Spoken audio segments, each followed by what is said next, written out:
ಬರಲಿಲ್ಲ ನಿಮ್ಮ ಕಡೆ ಅಂದಾಗ ಕಾರ್ ಹಾರ್ನ್ ಬರುತ್ತೆ ಅಂತ ಇಟ್ಕೊಳ್ಳಿ. ಸೈಲೆನ್ಸ್ ಅಂತ ಅರ್ಥ. ಹಾರ್ನ್ ಇಂದ silence.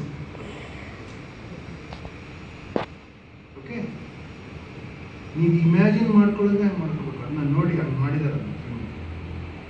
Everything in that film is like that. Everything. ಇನ್ನೊಂದು ತುಂಬ ಚೆನ್ನಾಗಿದೆ ಆ ಫಿಲ್ಮ್. ಈ ಎಲ್ಲ ಫಿಲ್ಮ್ಸ್ ಕೋರ್ ಸೆಟ್ಟಿಂಗ್ ಇದೆ.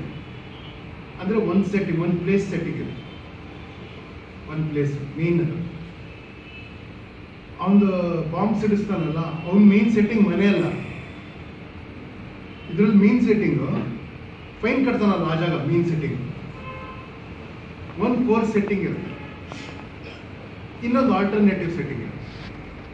ಓಕೆ, ಆ ರೆಸ್ಟೋರೆಂಟಲ್ಲಿ ಆಗೋದು core setting kitchen, other setting hall.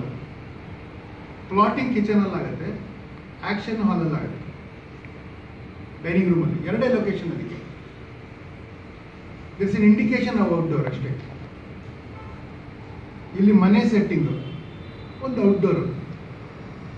City is out, just outside the gate city. ಮಿಕ್ಕಿದ್ದೆಲ್ಲ ಮನೆ. ಆಕ್ಸಿಡೆಂಟ್ ಮಾಡ್ತಾರಲ್ಲ ಮನೆ, ಕರೆಕ್ಟಾ? ಆಕ್ಸಿಡೆಂಟ್ ಆಗೋದು ಏನು ತೋರಿಸಲ್ಲ ಅವನು. ಔಟ್ಸೈಡ್ ವರ್ಲ್ಡ್ ಟೆಲಿವಿಷನ್ ಇಂದ ಬರುತ್ತೆ.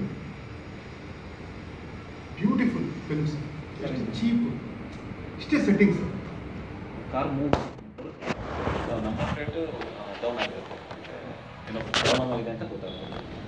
ಅಂದರೆ ಅದರಿಂದ ನೀವು ಕ್ಲೋಸ್ಅಪ್ ಇಂಡಿಕೇಟ್ ಮಾಡಬೇಕು, ಅಥವಾ ಅದು ವಿಸಿಬಲ್ ಆಗಿ ಕಾಣಿಸೋ ಥರ ಇಂಡಿಕೇಟ್ ಮಾಡಬೇಕು. ಯಾಕಂದರೆ it is written in to the story.